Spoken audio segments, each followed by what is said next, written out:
네, 잔명아지 오늘 처음으로 문을 열 코너는요. 공감 100% 시간입니다. 우리 구직자들의 숨겨진 마음을 설문조사로 알아볼 수가 있겠는데요. 서희 씨가 주제 준비하셨죠? 네, 오늘 공감 100%의 주제는요. 상반기 취업 적성검사에 달려있다 3탄 수리 출입편입니다. 원하는 기업에 취업을 하기 위해서 피할 수 없는 적성검사. 적성검사를 뚫기 위해서는 그 어떤 이론보다도 실전에 강한 요령과 노하우가 있어야 한다고 하는데요. 자, 지난 시간에는 언어편, 자, 이번에는 수리, 출입 분야에 대해서 어떻게 공략하면 좋을지 오늘 공감 100%를 통해서 자세히 알아보겠습니다. 네, 상반기 취업 적성 검사에 달려있다. 오늘이 이제 그 3탄이라고 할 수가 있겠는데요. 네. 사실 많이 부담스러워요. 적성 검사 때문에 우리 취준생들 사이에서는 4월의 수능이라고도 불린다고 합니다. 실제로 지난주에 이제 삼성과 현대차 지원하는 시험이 있었죠? 네, 예. 그 삼성전자 사트 시험과 그다음에 현대차 HK 시험이 있었습니다. 예. 근데 이제 여러 가지 후기들이 많잖아요. 근데 이런 결과들이 있더라고요. 그러니까 원래 삼성전자는 그 전에 자기 혼자 봤었고 이렇게 같이 보는 적이 없었는데 이번에 같이 보면서 예상들이 아무래도 좀 상위권들은 그 현대차를 보고 그다음에 하위권이라고 하면 그렇지만 이 나머지들은 사트로 가지 않을까 이런 생각을 했었던 게 네. 왜냐하면 사트는 이렇게 지원하면 다 보거든요. 근데 현대차 같은 경우는 1차를 통과해야지 보는 거기 때문에 취준생들 입장에서는 아까운 거죠. 1차를 통과했는데 이거를 버리기엔 아깝고 예. 사트는 뭐 다 보는 시험이니까. 네. 그래서 약간 그런 경향이 나타났다고 해요. 그래서 언론에서는 뭐 결시자가 그렇게 서로들 많지 않았다고 하지만 실제로 들어보면 그 현대차 같은 경우에는 그렇게 많이 결시하지 않았는데 삼성전자는 예전에 비해서 결시율이 좀 많았다고 합니다. 그렇군요. 아무래도 이제 시험 끝나고 나면은 시험이 어땠다 뭐 이런 이야기들도 많이 오가잖아요. 어떤 이야기가 나왔을지 궁금해요. 사트 시험 같은 경우에는요. 네. 일단 뭐 언어는 그래도 만만했다. 그래서 내가 네이티브 코리안인데 이걸 못하겠냐. 뭐 이런 게 많았고요. 그다음에 수리라든가 추리, 특히 수리가 어려웠다, 추리가 어려웠다 이런 게 굉장히 많았거든요. 네. 특히 추리 같은 경우에는 이제 시간 안에 도저히 못 풀고 옛날엔 탁탁 떨어지게 나왔는데 점점 이제 어려워진다는 거죠. 그게 좀 경우의 수도 찾아야 되고 좀 어렵게 나왔다는 얘기가 많고요. 네. 그다음에 현대차 같은 경우에는 아무래도 사트보다는 이게 본 사람이 많지 않아서 그 좀 이렇게 그 얘기들이 좀 덜하긴 한데 네네. 이번에 상황 판단 문제 같은 경우가 사트 그 현대차에서는 관건이 됐다고 합니다. 그래서 모두 다 이제 시간 안에 못 풀었다 그런 게 대세라는 거죠. 네, 좋습니다. 아무튼 뭐 후기를 듣고 보니까 굉장히 어렵고 좀 부담스러울 수도 있는데 어찌됐건 저희가 쭉 해오던 대로 이렇게 문제별로 유형별로 짚어보는 게 가장 훌륭한 대비법이 아닐까 싶어요. 오늘도 준비하셨죠? 그럼요. 예. 이걸로 이제 이번 주는 다 이번 달은 이제 다 네. 뭐 쉽게 가려는 거 아니고 지금 공채에서 가장 이제 중요한 중요하죠. 가장 예. 헤디시니까요. 네. 근데 이제 이런 가이드라든가 적성 검사에 대해서 어떤 가이드를 하는 거는 많이 보진 못하셨을 거예요. 왜냐하면 면접이나 자소서에 대해서는 많이 알려져 있지만 적성 검사 같은 경우는 그렇지 않거든요. 근데 가끔 나오는 가이드를 보면 굉장히 좀 그 추상적인 가이드가 있습니다. 그런 것들을 주의하면서 좀 준비하셔야 될 것 같아요. 뭐 그런 말씀을 해주시는 거 보니까 이제 아무래도 그런 추상적인 이야기들이 평소에 많이 오가고 있다 뭐 이렇게 볼 수도 있을 것 같아요. 네, 가령 뭐 정확하게 푸는 게 중요하다, 시간 안에 푸는 게 중요하다, 또 대표적인 추상적이고 말도 안 되는 게 그런 얘기잖아요. 연습은 실전처럼, 실전은 연습처럼. 지가 한번 실전에 들어가 보라 그래요. 이게 떨려가지고 안 되거든요. 그렇죠. 시간 안에 도저히 안 되는데 그렇게 얘기해 주는 거예요. 근데 실제로는 그렇지 않으니까 학생들 같은 경우에는 그런 경우, 뭐 연습처럼 해야 되는데 안 된다. 안 될 수밖에 없습니다. 그리고 시간에 다 못 풀 수밖에 없고, 예. 안 될 수밖에 없거든요. 그러니까 그런 부분들에 대해서는 그 신경을 끄시고요. 좀 공부를 하시라는 거죠. 왜냐하면 이 취준생들은요, 걱정은 굉장히 많은데 공부는 잘 안 해요. 그 걱정하는 시간만큼 공부를 했으면 아마 굉장히 어떤 성취가 있었을 텐데 자꾸 타협을 하고요. 요거 조금 공부한다고 몇 개나 더 맞겠어. 그 몇 개 더 맞는 것들 붙는 거거든요. 그렇죠. 특히 우리 옛날에 우리 대학교 때 그 밤새면서 막 기말 시험 준비하고 그럴 때를 생각해 보세요. 네, 그러시나 봐요. 그러신 적이 네. 없으신가 봐요. 그러시나 봐요. 네. 놀았던 기억밖에 없어서. 근데 딱 그렇게 됐을 때 제일 중요한 게 뭐냐면 12시쯤에 자기와의 타협을 하거든요. 이렇게 밤샌다고 내가 무슨 부귀영화를 누리겠어. 예. 요거 한 점 더 한다고 해서 뭐 얼마나 내 생활에 행복하겠어. 네. 지금 자는 게 오히려 행복이다. 그런 것들을 취준생들이 준비 과정에서 많이 해요. 자소서 이거 한 번 더 고친다고 얼마나 되겠어. 요거 요 시간 잠깐 공부한다고 해서 몇 개나 더 맞겠어. 근데 바로 그것 때문에 맞는 거니까 타협하지 마시고 공부를 좀 그 시간에 하시라는 거죠. 네, 정말 그렇군요. 강사님다운 명언인 것 같아요. 네. 아니, 두 분도 이 적성 검사를 분명히 준비했던 시간이 있었을 텐데 한번 실제 생생한 이야기를 한번 들어보죠. 얼마나 준비를 했는지 그 할애했던 시간이 어떻게 돼요? 옥주 학생부터. 그 적성 검사가 이제 막 임박하기 전에는 네. 이제 그 전에는 한 달 전쯤부터는 이제 하루에 1시간 이내로 이제 그냥 좀 보는 식으로 했었고요. 문제를 풀었던 건가요? 네, 기출 문제를 문제? 그냥 몇 문제씩 네. 이렇게 그 정도로 가볍게 풀었었고 그 직전에는 이제 일주일 정도 남았을 때는 그래도 그거보다 훨씬 한 2배 정도의 시간을 할애했던 것 같습니다. 그래요. 어때요? 뭐 충분한 시간이라고 보여지시나요, 이시안 대표님? 글쎄요, 이게 자기가 나오는 사람에 따라 다른 거거든요. 이 사람이 어떤 사람이냐에 따라서 충분할 수도 있고 턱없이 모자랄 수도 있는 것 같아요. 그렇군요. 자, 그럼 가희 씨한테도 한번 물어볼게요. 어느 정도의 시간이나 노력을 들여서 준비를 해봤나요? 제가 사실 그 대학교 다닐 때는 좀 이렇게 임박해서 벼락치기식으로 공부를 많이 했었는데요. 네. 졸업 후 귀국하고 나서 이런 시험을 준비할 때는 좀 평소에 이렇게 꾸준히 하는 이렇게 습관을 들이려고 해가지고 뭐 하루에 1-2시간 정도는 꼭 그런 걸 이렇게 좀 보는 그런 습관을 들였습니다. 몇 개월 정도 앞두고부터 그랬어요? 한 뭐 2달 정도. 2-3 달? 두세 달 정도는 꾸준히 그렇게 준비를 했는데 네네. 자, 그렇다면 본격적으로 저희가 이 적성 검사에 네. 대해서 알아보는 시간 가져보도록 하겠습니다. 자, 오늘은 수리와 추리 분야에 대해서 알려주신다고요. 네, 일단 수리와 추리는요, 저번 언어보다도 훨씬 더 학습에 가까운 얘기들이 들어가거든요. 네. 먼저 수리를 보자면 정말 이게 말이 나오는 순간 벌써 머리를 부여잡으시는 분들이 있는데 야, 오늘 방송하기가 왜 이렇게 힘든지 모르겠네요. 수리, 추리. 네, 상당히 부담스러워하시는 기 되게 역력한데요. 예. 방정식 문제 같은 경우가 나오고요. 또 공식 외우기 문제가 나오고 자료 해석 문제 같은 것들이 나옵니다. 예, 특히 방정식 문제 같은 경우에는 이게 무슨 소금물 문제, 뭐 톱니바퀴 문제, 일계산 문제, 가격계산 문제 이게 사실 우리 중2 때 나오는 것들이거든요. 아, 그랬었나요? 네. 네. 저 재밌는 얘기를 하나 해드리면 네. 작년에 그 2대에서요. 예. 아 이게 영어 알파벳으로 2대예요. 영어 네. 알파벳으로 2대. 이 대학교, 네. 자, 예. 그 이 여대에서 제가 강의를 하고 있었는데 이게 그 2대 같은 경우에는 그 방학 중을 이용해서 견학생들이 많이 오더라고요. 네. 그래서 그 고등학생 애들이 견학을 오잖아요. 그래서 막 그 하는데 언니들이 막 공부를 하고 있으니까 한 180명 정도 공부를 하고 있으니까 네. 되게 신기해서 막 보는 거예요. 밖에서. 그 유리로 살짝 돼가지고. 근데 정말 진지하게 공부를 하고 있었는데 그 학생들이 뭘 공부하고 있었냐면 저랑 같이 방정식 문제, 소금물 문제 공부하고 있었거든요. 중2 때 나오던. 네. 그렇죠. 그 고3들이 보기엔 너무 쉬운 거잖아요. 네. 근데 칠판은 안 보이니까 언니들이 너무 열심히 공부하니까 그래 이게 대학 공부야 이러면서 정말 뭐 감동을 하면서 보더라고요. 네. 근데 안에 있는 애들은 소금 문제 안 풀려가지고 막 머리 싸매고 있었거든요. 그러니까 중학교 2학년들이 보통 풀 수 있는 그런 문제라고요? 근데 그때 나오는 거니까. 근데 사실 모두 다 아시겠지만 초중고를 다 나왔음에도 불구하고 그때 어떤 공부를 했는지 잘 기억이 안 나잖아요. 지나고 나면. 그렇죠. 네. 그 게다가 뭐 공식 같은 것도 나오면 공식은 정말 그때만 외우는 거지 다음에 하는 게 아니잖아요. 이 공식 외우기에 나온다는 거죠. 뭐 예를 들면 뭐 어떤 게 있을까요? 공식 외우기 문제는? 가령 그 3명이 일렬로 설 수 있는 경우의 수를 구해라. 3명이 일렬로 설 수 있는 경우의 수. 네, 예, 그러면 예. 이제 그냥 상식적으로 하면 A, B, C, A, C, B, 뭐 B, A, C 뭐 이런 식으로 해야 되잖아요. 네. 근데 이거를 공식을 외우고 있으면 N팩토리알게 N명이 일렬로 설 수 있으면 N팩토리알에서 3팩토리알, 3 곱하기 2 곱하기 1, 6개가 되거든요. 어서씨 굉장히 당황하시는데요. 네. 네. 그런 식으로 어떤 그 네 명이면 그러면 4팩토리알게. 24입니까? 예. 공부 좀 하셨는데요. 네. 예, 예. 제가 태진 씨보다 모르는 거예요? 이거 5명이면 120입니까? 5명이면 120? 예, 그다음부터 저도 계산이 잘 안 되는데. 그렇죠. 예, 5팩토리알입니다. 대본에 써 있는 거 아니에요? 깜짝 놀랐어요, 우리 다. 그렇죠. 네. 네, 굉장히 깜짝 놀랐는데, 이렇게 경우의 수, 그 공식을 아시면 바로 적용할 수 있잖아요. 그래서 공식 외우기 문제라는 거죠.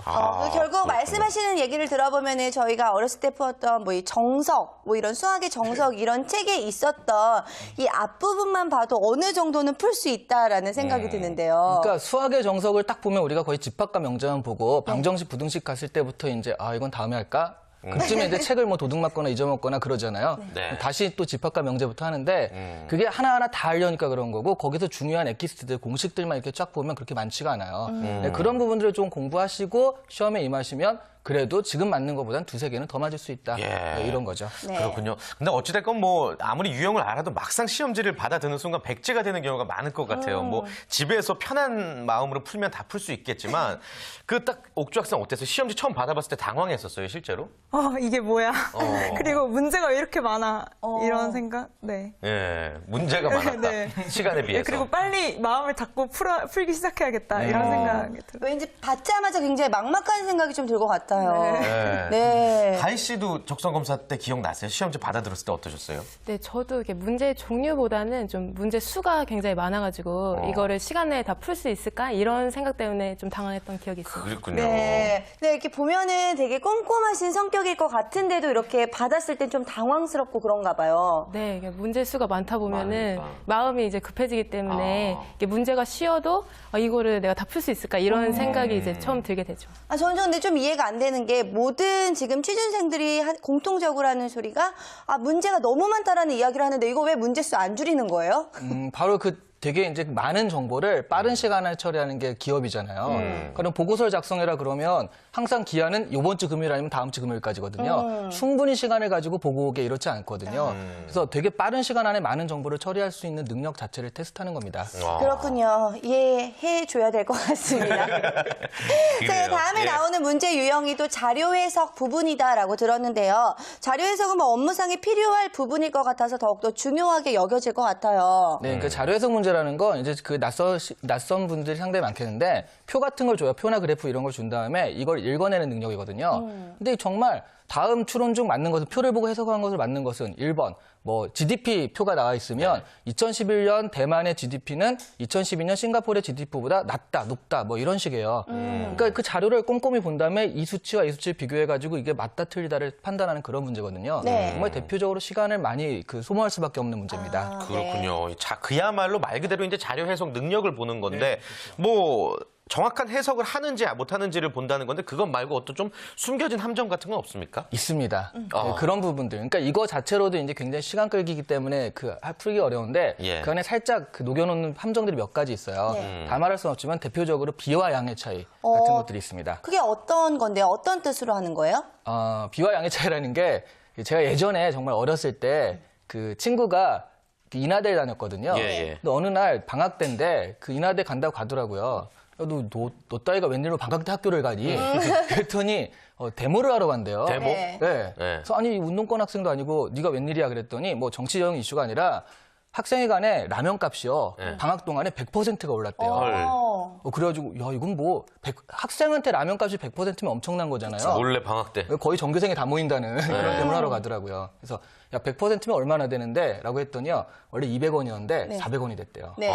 그러니까 당시에 인하대가 워낙 싸기도 했고 예. 그렇지만 라면값 200원에서 200원 오른 거잖아요. 네. 그러니까 이런 거죠. 비로 얘기하면 100%예요. 그쵸. 딱 들으면 우와 하는데 그 얼마 올랐으면 200원이거든요. 네. 이런 식으로 어떻게 얘기하느냐에 따라서 이게 비와 양이 되게 헷갈리는 경우가 많거든요. 네. 그래서 이제 왜곡할 수가 있다라는 거죠. 저는 빗물의 양 이런 건 줄 알았거든요. 빗물의 네. 이렇게 슬퍼지죠. 그래, 알겠습니다. 굉장한 문제네요. 네. 우리 학생들 입장에서는 아무튼 뭐 지금 들으시는 얘기들이 이제 나중에 이제 피가 되고 살이 될 수 있는 얘기니까 잘 챙겨 들으셔야 될 것 같고 그 다음에 또 이제 추리 분야도 한번 살펴볼게요. 네. 이거는 추리는 뭐 말만 들어서는 참 재밌을 것 같은데 시험이라서 부담되거든요. 게다가 재미도 네. 없습니다. 재미도 없죠. 막상 그쵸. 풀어보면요. 예. 주로 이제 수출이라고 해서 수열 문제, 2, 4, 6, 8 다음에 뭐가 들어가게 뭐 이런 문제와 그다음에 도형 추리, 도형이 어떻게 변하는지, 그다음에 이제 추리 퀴즈라고 해서 A 앞에 B가 있고 B 앞에 C가 있으면 F는 몇 번째게라는 정말 IQ 시험 같은 사람들 얼핏 느끼는 IQ 시험 같은 그런 문제가 나오거든요. 예. 근데 사실 다른 분야는 조금 이해되는 부분도 있기는 한데 이 수열 문제 같은 경우에는 적성과 어떤 연관이 있기 때문에 이렇게 문제지에 적어놨는지 궁금해요. 그러니까 많은 분들이 도대체 이따위 문제가 어떻게 직무 능력 검사가 되는가 생각하시는데 사실 그 현대 사회에서 필요한 인재가 뭐냐를 봐야 되거든요. 그게 이제 옛날에는 정보가 많은 사람이 인재였어요. 그래서 암기 시험 같은 거 얼마나 많이 네가 외우고 있니 이런 문제였다면 지금은 사실 궁금한 게 있으면 그 포탈에 쳐보면 되거든요. 네. 그쵸. 그럼 바로 내공이라도 팍팍 걸면 바로 이제 그 답이 와요. 그러니까 정보를 어떻게 많이 알고 있느냐가 문제가 아니라 알려진 정보를 얼마나 자기가 잘 활용하느냐인데 가령 어느 커피숍이 잘 되는 게 궁금하다 그러면 커피숍 한 10군데 가보는 거죠. 네. 그래서 커피숍들의 특징을 보니까 이벤트를 많이 하는 게 커피숍 잘 되는 것의 원리구나, 특징이구나. 수열이 그런 거거든요. 2, 4, 6, 8이면 이런 상황들을 본 다음에 어떤 규칙이 숨어 있는 걸 찾아내는 능력이에요. 그러니까 잘 되는 어떤 것들의 규칙을 찾아내는 능력과 이런 것들을 보면서 규칙을 찾아내는 원리를 찾아내는 능력이 비슷하다. 그 기초적인 능력이 될 수 있다. 이렇게 볼 수 있다라는 거죠. 네, 이야기를 듣고 보니까 좀 이해가 네. 되는 부분들도 있는 것 같은데 근데 제가 이 이런 이야기를 듣다 보니까 왜 멘사 시험에서도 이런 문제들이 있다고 들었어요. 맞지 않나요? 네, 멘사 시험에 그 9번째 도형 찾기라고 해서 그러니까 8가지 도형을 준 다음에 마지막 하나의 도형이 뭐가 들어갈까 이런 걸 찾는 문제가 있습니다. 어떻게 그렇게 잘하세요? 제가 멘사를 시험을 봤거든요. 어떻게 그래서? 네, 당연히 멘사가 우리나라에 이렇게 영국에서 만들어진 건데 96년에 우리나라 처음 들어왔는데 제가 98년 회원이에요. 그래서 그때는 뭐 아무나 다 받아줬을 때인가요? 그때? 아니죠. 시험도 보고요. 대학생 때인데 정말 부담이 많았어요. 시험 보기 전에. 그래가지고 에이 뭐 붙겠어 하면서 술을 먹었거든요. 야. 그리고 술 취해서 본 게 그 합격의 원인이었던 것 같아요. 야, 이거 은근히 너무 잘하네. 같이 이야기를 하셨어요. 나는 술 먹고 봐도 지금 붙는다라고. 그래요. 아무튼 멘사 회원과 저희가 또 방송을 하니까 이게 참 영광스럽다는 영광입니다. 생각이 들고. 감사합니다. 그래, 알겠습니다. 뭐 계속해서 알려주세요. 퀴즈 추론하실 차례죠? 네. 퀴즈 같은 경우에는 가장 기본적인 형식입니다. 왜냐하면 아까 제가 얘기했듯이 알려진 정보를 바탕으로 새로운 정보를 창출하는 능력이 이제 추리 능력이다라고 했는데 이거야말로 뭐 A 앞에 B가 있고 B 앞에 C가 있고 F 앞에 D가 있어. 그러면 H는 몇 번째가 여기 안 알려져 있지만 알려진 정보를 조합하면 그게 나오거든요.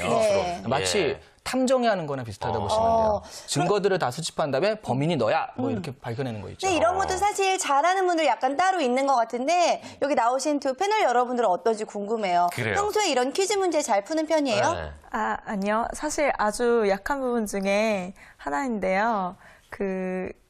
그림을 그려서 풀면은 그나마 좀 낫더라고요. 그림을 그린다는 게 무슨 얘기죠? 그 예전에 그 이시안 대표님이 저희 학교 특강 오셨을 때 가르쳐 주신 방법인데 거기에 나온 정보들을 눈으로 읽는 게 아니라 그걸 다 정리를 하는 거예요. 표나 그런 걸로. 그러면은 답을 좀 내기가 쉬웠던 것 같습니다. 그렇군요. 노하우가 또 생긴 것 같은데 가희 씨는 어때요? 퀴즈 추리 자신 있어요? 저도 뭐 그렇게 자신 있는 부분은 아닌데 저는 아무래도 명제 부분을 좀 공부를 하다 보면은 이런 퀴즈 추론을 푸는데 좀 도움이 됐던 것 같습니다. 명제. 네. 그렇군요. 다른가요? 두 분의 당황하는 기색이 오는 점을 역력하신데요. 아니, 실제로 학생들이 그 퀴즈 추론을 어려워하는 편입니까? 그 지도하시고 계신 학생들의 분위기가 어때요? 네. 그럼요. 그게 굉장히 처음 보는 문제들이 많거든요. 근데 이제 가희 씨가 얘기한 대로 명제라는 게 이런 거거든요. 바람이 불면 비가 오는데 지금 비가 오고 있어. 그럼 바람이 부는 거게 안 부는 거게 이런 걸 물어봐요. 명제. 네, 근데 그게 옛날에 우리 그 집합과 명제 정석에 나오는 P이면 Q인데 Q이면 P다는 사실이 아니다.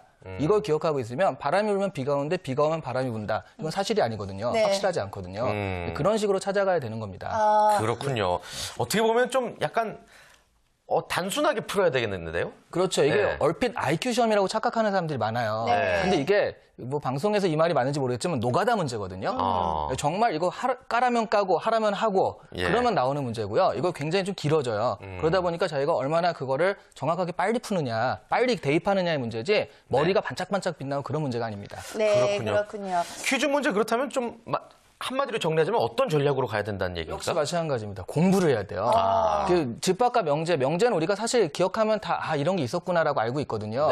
근데 이 문제가 그런 문제인지 모르는 경우가 많아요. 그러면 이 문제가 그 유형에 맞다. 그러니까 그건 이렇다라고 내가 생각하고 공부해서 바로바로 접근하는 거. 시간 싸움이니까 문제를 보면서 체크하는 것이 아니라 문제를 보면 이건 어떻게 풀어야겠다 바로 나와야 된다는 거죠. 네. 자, 오늘 이야기를 듣다 보니까 저희가 잡매거진을 방송한 이후로 가장 어려운 방송이 아니었나. 네, 저희도 이렇게 당황하니까 시험지 받으시는 분들은 또 얼마나 당황스러울까 싶어요. 그런 분들을 위해서 마지막으로 정리 말씀 부탁드릴게요. 자신감을 좀 불어넣어주세요. 이게 공부를 안 하고 말하면 그런데 이것만은 말씀드리겠습니다. 여러분들 지금 스펙이 없어가지고 굉장히 힘들어하시는 분들이 많은데요. 이 새 정부가 출발하면서 박근혜 정부의 기조 중 제 대표적인 공약 중에 하나가 스펙 없이 취업하는 사회거든요.